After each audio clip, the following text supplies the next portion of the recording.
Back. सौदा आपका में ऐसे बहुत से दर्शकों के सवाल हमारे पास आते हैं जो बाजार का फायदा तो उठाना चाहते हैं लेकिन बाजार के उतार चढ़ाव से काफी डरते हैं। ऐसे ही दर्शकों के लिए सौदा आपका में हर मंगलवार म्यूचुअल फंड पर चर्चा करेंगे हम। म्यूचुअल फंड का पैसा भी बाजार में ही लगता है लेकिन ये काम आपके लिए एक एक्सपर्ट का करता है जिससे नुकसान का खतरा काफी कम हो जाता है।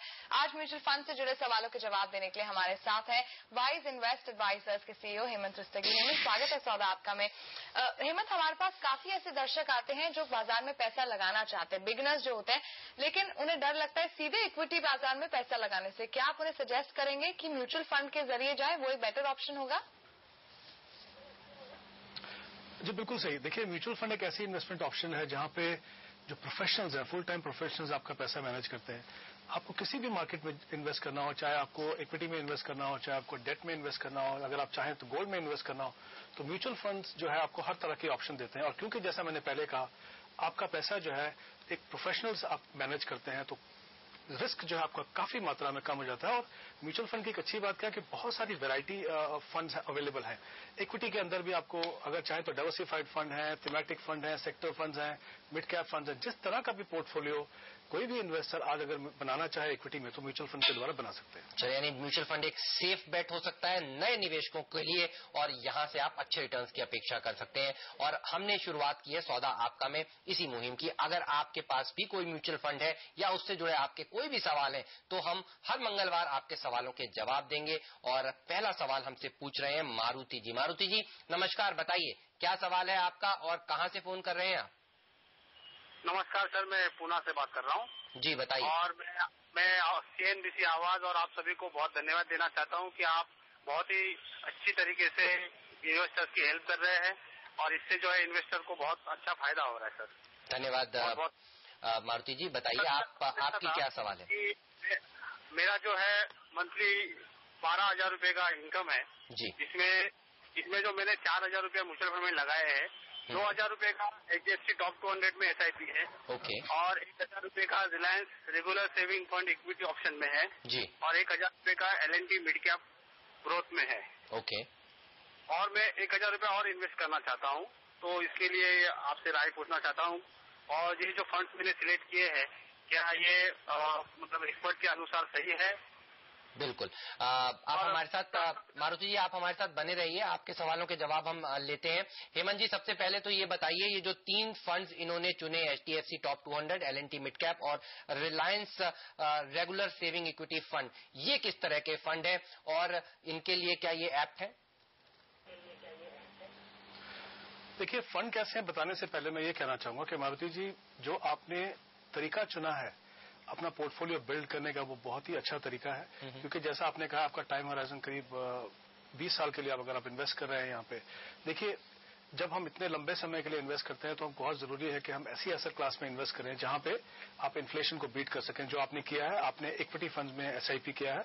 और दूसरा, SIP करने का फायदा यह है क्योंकि हम जैसा जानते हैं कि इक्विटी जो है शॉर्ट टर्म मीडियम टर्म में एक वॉलेटाइल एसेट क्लास है, लेकिन साथ में ये भी जानते हैं कि लॉन्ग टर्म में उसका पोटेंशियल जो है बाकी एसेट क्लासेस से अच्छा है। तो उस वॉलेटिलिटी को कम करने का एक सही तरीका है कि आप एक डिसिप्लिन अप्रोच अपनाएं। यानी आप हर महीने एक फिक्स डेट पे एक फिक्स अमाउंट अगर इन्वेस्ट करें, जैसा कि आप SIP के द्वारा कर रहे हैं, तो बिल्कुल सही तरीका है किसी भी इन्वेस्टर के लिए जो लॉन्ग टर्म में कैपिटल बनाना चाहते हैं। तो जहां तक आपका स्ट्रैटेजी का सवाल है, बिल्कुल सही स्ट्रैटेजी आपने चुनी है। फंड इतना ही इंपॉर्टेंट है कि आप अच्छे फंड को चुनें। अच्छे फंड का मतलब यह है कि आप खाली रिटर्न ना देखें, आप बहुत सारे फैक्टर्स को देखना है। आपको कंसिस्टेंसी कैसी है, आपकी सूटेबिलिटी कैसी है। तो इन 3 फंड में मैं कहना चाहूंगा कि HDFC टॉप 200 फंड जो है उसमें आप बने रहें, उसमें आप इन्वेस्ट करते रहें। बाकी जो 2 फंड हैं उनकी जगह L&T मिड कैप है, जो आपने बोला रिलायंस रेगुलर सेविंग की जगह में मैं चाहूंगा एक अच्छा क्वालिटी आप मिड कैप फंड ले लें। जैसे एक IDFC प्रीमियर इक्विटी फंड है, जो 2,000 पैसा आप जो इन्वेस्ट कर रहे हैं वो इस फंड में आप इन्वेस्ट कीजिए। और जो एडिशनल 1,000 रुपए इन्वेस्ट करना चाहते हैं उसको आप HDFC टॉप 200 में ही इन्वेस्ट कीजिए। ध्यान रखिए कि बहुत ज्यादा फंड भी पोर्टफोलियो में होना सही नहीं है, क्योंकि ओवर डाइवर्सिफिकेशन जो है लॉन्ग रन में आपके पोर्टफोलियो की सेहत के लिए अच्छा नहीं है। तो ये 2 फंड आप रखिए और जैसा मैंने पहले कहा, बिल्कुल सही तरीका आपने चुना है। आप इन्वेस्ट करते रहिए, एक बड़ी रकम आप अपने टाइम होराइजन के बाद बना पाएंगे। मारुति जी, कोई और सवाल है आपके जहन में इसी से जुड़ा हुआ? और सर, एक छोटा सा सवाल है जी। मेरे को एक अच्छा सा टर्म प्लान बता दीजिए कि जो मेरे हिसाब से कवरेज के लिए अच्छा रहेगा, और उसकी अमाउंट बता दीजिए। एक टर्म प्लान का मेरे को नाम सजेस्ट कीजिए सर। हेमंत जी बताइए, क्या सुझाव देंगे? देखिए, टर्म प्लान डेफिनेटली एक सही ऑप्शन है अगर आप चाहते हैं कि आपको सही तरीके से रिस्क कवर मिले।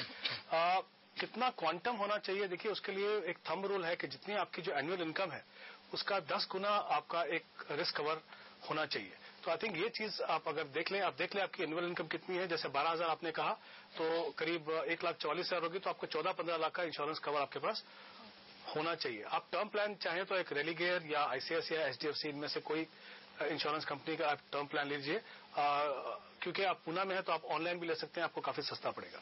और तो यहाँ पर रेलीगेयर या आईडीएफसी का टर्म प्लान आप ले सकते हैं। हेमंत की ये सलाह फिलहाल आपके लिए मारुति जी। इसी के साथ सौदा आपका में फिलहाल लेंगे एक ब्रेक, लेकिन अगर आपका भी म्यूचुअल फंड से जुड़ा कोई सवाल है आप हमें हमारे हेल्पलाइन नंबर पर फोन करें। हमारे एक्सपर्ट हेमंत रस्तगी हमारे साथ जुड़े हुए हैं और ब्रेक के बाद भी देंगे आपके सवालों का जवाब।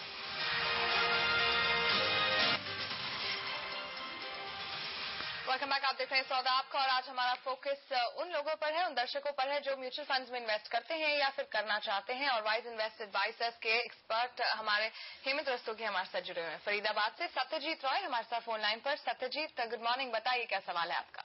हाँ मैडम, मेरा प्रश्न ये था जी कि मुझे मेरी बच्चे की उम्र 10 साल की है, उसके नाम पे मैं कोई म्यूचुअल फंड की स्कीम लेना चाह रहा था, तो कोई अच्छा सा नाम सजेस्ट करेंगे तो अच्छा रहेगा बच्चे के लिए। जी, कितना पैसा निवेश करना चाहते हैं आप? Madam 5,000 per month. और 5,000 पर मंथ आप निवेश करना चाहते हैं। हेमंत 10 साल का इनका बेटा है, उसके लिए बेसिकली पूंजी जमा करना चाहते हैं म्यूचुअल फंड के जरिए। 5,000 पर मंथ यहाँ पर लगा सकते हैं, क्या सुझाव देंगे आप? सत्यजीत, क्योंकि आपका टाइम होराइजन करीब 10 साल है और बच्चे के फ्यूचर के लिए और या एजुकेशन के लिए आप पैसा इन्वेस्ट करना चाहते हैं, तो एक बहुत ही इंपॉर्टेंट गोल रहता है हमारी लाइफ में। तो यहाँ पे बहुत जरूरी है कि हम ऐसा पोर्टफोलियो बनाएं जहां पे ना कि हम सिर्फ इन्फ्लेशन को बीट कर सकें बट एक हेल्दी रिटर्न कमा सकें। और अच्छी बात यह है कि आप हर महीने इन्वेस्ट करेंगे तो एक सिस्टमैटिक इन्वेस्टमेंट प्लान के द्वारा आप म्यूचुअल फंड में इन्वेस्ट कर सकते हैं, जिससे वॉलेटिलिटी को आप काफी हद तक आप टैकल कर पाएंगे। एक बात और ध्यान रखिए कि जब भी आप लॉन्ग टर्म के गोल्स के लिए इन्वेस्ट करें, जैसे आप अभी कर रहे हैं, आपका बच्चा 10 साल है, इसको अगर थोड़ा पहले शुरुआत करते तो ज्यादा अच्छा था। हमेशा ध्यान रखिए लॉन्ग टर्म के जो गोल्स हैं उनको जितना लंबा समय देंगे उतना ही आपको पावर ऑफ कंपाउंडिंग का फायदा होगा। और क्योंकि इक्विटी और एसेट क्लास भी लॉन्ग टर्म में अच्छा करती है, तो आई थिंक अभी आप क्या कीजिए, एक या दो एक अच्छे इक्विटी फंड ले लीजिए जिनमें आप इन्वेस्ट करना शुरू कीजिए। एक प्योर लार्ज कैप फंड ले लीजिए, इसमें आप आईसीआईसीआई फोकस ब्लू चिप एक फंड है, ये थोड़ा सा डिफरेंट है बाकी लार्ज कैप फंड से, क्योंकि यहाँ पे कंसंट्रेटेड होल्डिंग रहती है, यानी 20 या 25 स्टॉक रहेंगे। तो एक फंड आप ये ले लीजिए। दूसरा एक डाइवर्सिफाइड फंड लीजिए, यानी मल्टी कैप फंड जो लार्ज कैप में डोमिनेटेड हो लेकिन मिड कैप और स्मॉल कैप में भी उसमें कुछ इन्वेस्टमेंट हो। तो यहाँ पे दो नाम मैं आपको दे रहा हूँ, एचडीएफसी इक्विटी या फिर Canara Robeco equity diversified fund, इनमें से एक फंड चुनिए। तो कुल मिला के 2 फंड में आप इन्वेस्ट कीजिए, तो मुझे लगता है आप एक अच्छा कॉर्पस बना पाएंगे 10 साल के बाद। हेमंत, जनरली माना जाता है सोना भी काफी अच्छा रिटर्न देता है और काफी सारे इस समय इंस्ट्रूमेंट्स हैं जिससे आप सोना भी ऑनलाइन खरीद सकते हैं।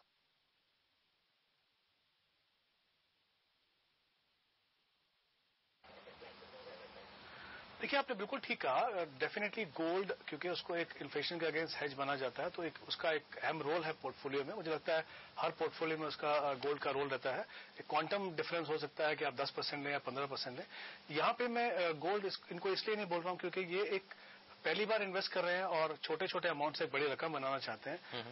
गोल्ड डेफिनेटली एक हेज है इन्फ्लेशन के अगेंस्ट, लेकिन मुझे लगता है कि यहाँ पे जरूरत है कि उनका ज्यादा फोकस उस एसेट क्लास पर जहां पे इन्फ्लेशन को बीट कर सके। तो इसके लिए मुझे लगता है ये शुरुआत जो है, क्योंकि अभी छोटी रकम इन्वेस्ट करना चाहते हैं तो इक्विटी से करें, बाद में अगर पोर्टफोलियो जैसे इनका बड़ा हो तब डेफिनेटली गोल्ड को अपने पोर्टफोलियो में इंक्लूड कर सकते हैं। ऑलराइट, तो फिलहाल के लिए आपको Canara Robeco diversified fund, ICICI focus और एचडीएफसी इक्विटी फंड में निवेश करने की सलाह दे रहे हैं हेमंत। सत्यजीत, आपके पास कोई और सवाल है हेमंत के लिए? हाँ जी मैडम, ठीक, बहुत बहुत धन्यवाद सहयोग के लिए। जी शुक्रिया आज हमारे साथ जुड़ने के लिए। इसी के साथ लेंगे सौदा आपका में फिलहाल एक ब्रेक, और ब्रेक के बाद हम आपको बताएंगे कि अगर आप एचएनआई हैं और 20 साल के लिए 2 करोड़ रुपए लगाना चाहते हैं तो कहां लगाएं। बने रहिए।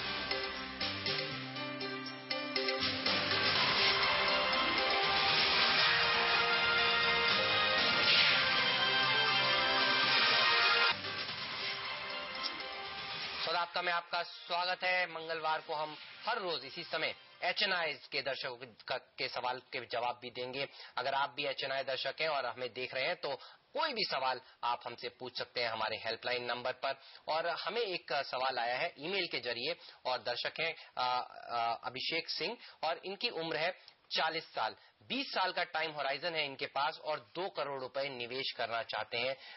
हालांकि इन्होंने ये नहीं बताया है कि इनके पास पहले किसी एसेट क्लास में इनका निवेश है या नहीं, लेकिन मान के चलते हैं हेमंत कि इनके पास ये बिल्कुल 2 करोड़ रुपए अलग रखे हुए हैं और हर एसेट क्लास में ये निवेश करना चाहते हैं। तो एक आइडियल पोर्टफोलियो बताइए एचएनआई इन्वेस्टर के लिए। इनका एम है कि अच्छा पैसा कमाए, और 20 साल का नजरिया है, यानी करीब जब ये रिटायर हो जाए, 60 साल की उम्र में पहुंचे, तो ये अच्छा पैसा बना सकें। क्या सुझाव देंगे इन्हें?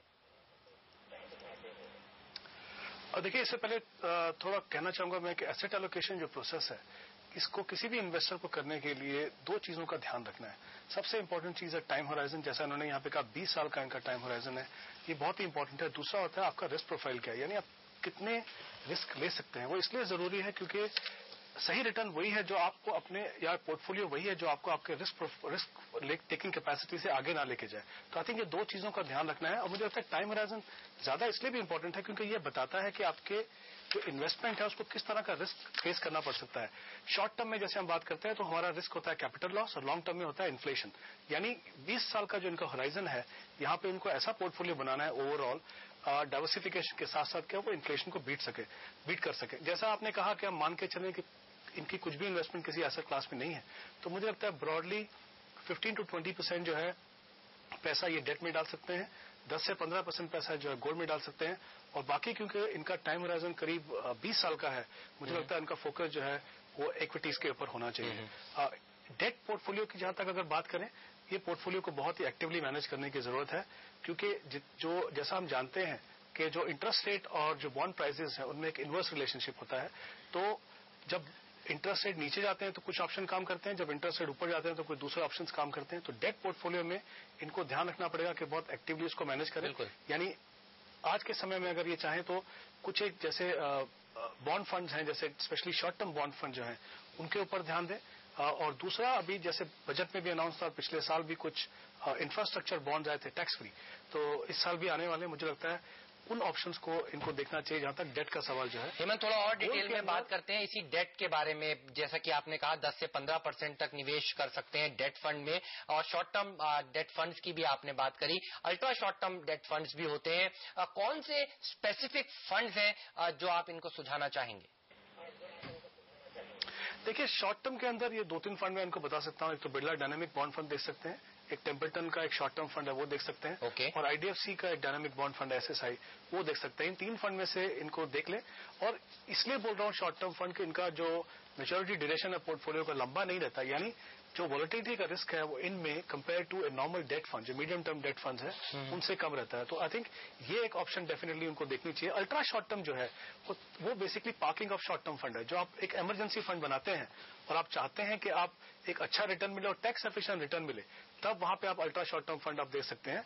यहाँ पे आप चाहें तो कोटक फ्लोटर लॉन्ग टर्म देख सकते हैं, या फिर एचडीएफसी का कैश मैनेजमेंट है, ऐसे फंड को देख सकते हैं। और म्यूचुअल फंड इसलिए सुझा रहा हूं मैं क्योंकि म्यूचुअल फंड को अगर हम कंपेयर करें ट्रेडिशनल ऑप्शन से तो ये काफी ज्यादा टैक्स एफिशिएंट है।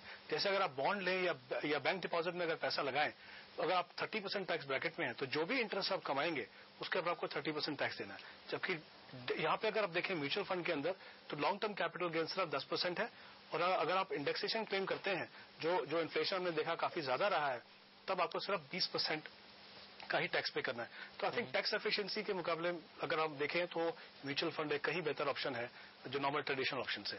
और जहां तक इक्विटी का सवाल है, वहां पे मुझे लगता है अगर ये जानकार है इक्विटी के, समझते हैं किस तरह से इन्वेस्ट करना है मार्केट में, तो डेफिनेटली कुछ हिस्सा पोर्टफोलियो का डायरेक्ट स्टॉक में डाल सकते हैं, और उसके साथ में म्यूचुअल फंड है। आज म्यूचुअल फंड के अंदर बहुत सारी वैरायटी, जैसा हमने पहले बात की, बहुत अच्छे परफॉर्मिंग फंड्स हैं, लॉन्ग टर्म का अच्छा ट्रैक रिकॉर्ड है, तो दोनों का मिक्स करके एक अच्छा इक्विटी पोर्टफोलियो बना सकते हैं। और गोल्ड में मैं ये कहूंगा कि फिजिकल गोल्ड ना लें, वहां पे आज बहुत सारी ऑप्शन है आपके पास। गोल्ड ईटीएफ भी है आपके पास, चाहे तो आप डायरेक्टली एक गोल्ड ईटीएफ में इन्वेस्ट कर सकते हैं स्टॉक ब्रोकर के द्वारा या डायरेक्टली ऑनलाइन पोर्टल्स के द्वारा। और दूसरा जो है एक ऑप्शन अगर आपके पास डीमैट अकाउंट नहीं है, आप नहीं खोलना चाहते हैं उसके लिए, तो आपके पास एक गोल्ड सेविंग फंड है। ये काफी अच्छी ऑप्शन है। ये बेसिकली फंड ऑफ फंड है, यानी जो भी पैसा इन फंड में आता है वो उसी म्यूचुअल फंड के ETF में लगाया जाता है। तो यहाँ पे कुछ ऑप्शन दे सकता हूँ, जैसे रिलायंस गोल्ड सेविंग फंड देख सकते हैं या कोटक गोल्ड सेविंग फंड देख सकते हैं। इस तरह से अपना ये पोर्टफोलियो बनाए तो देखिए क्या होगा कि जो इनकी रिक्वायरमेंट अगर आती है शॉर्ट टर्म या मीडियम टर्म में, वो जो है उनका डेट पोर्टफोलियो हैंडल करेगा। और जैसा हमने पहले बात की, जैसे जो गोल्ड है वो एक हेज है इन्फ्लेशन का, तो वो 10 से 15% आप उसमें लगाएं, और जो बाकी पैसा 60 to 65% जो हम इक्विटी की बात कर रहे हैं, वो जो है उनको इन्फ्लेशन बीट करने में काफी मदद करेगा। लेकिन एक चीज का ध्यान रखना है, हमारी जो कमिटमेंट है इक्विटी में वो एसेट क्लास से है, यानी हमको इक्विटी में लंबे समय के लिए बना रहना है, लेकिन मॉनिटरिंग करना बहुत जरूरी है। ऐसा नहीं है कि आपने कुछ स्टॉक लिए या फंड लिया तो उसको आप देख ही नहीं रहे, मॉनिटरिंग जरूर कीजिए। जैसा मैंने कहा, कमिटमेंट आपकी एसेट क्लास से है, उस फंड या उस स्टॉक से नहीं।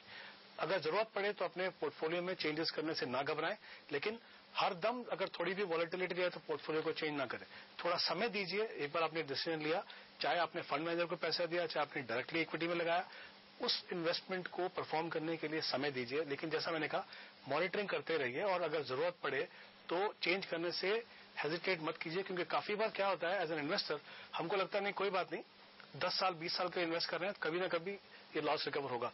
वो मुझे लगता नहीं कि वो सही स्ट्रैटेजी है। चलिए, धन्यवाद हेमंत, आज समय निकालकर CNBC आवाज पर आने के लिए और अपनी राय म्यूचुअल फंड्स और HNI के पोर्टफोलियो पर हमसे शेयर करने के लिए। वक्त हो गया है सौदा आपका में आपसे विदा लेने का। लेंगे एक ब्रेक, और ब्रेक के बाद लेकर आएंगे आपके लिए कमोडिटी राउंड अप।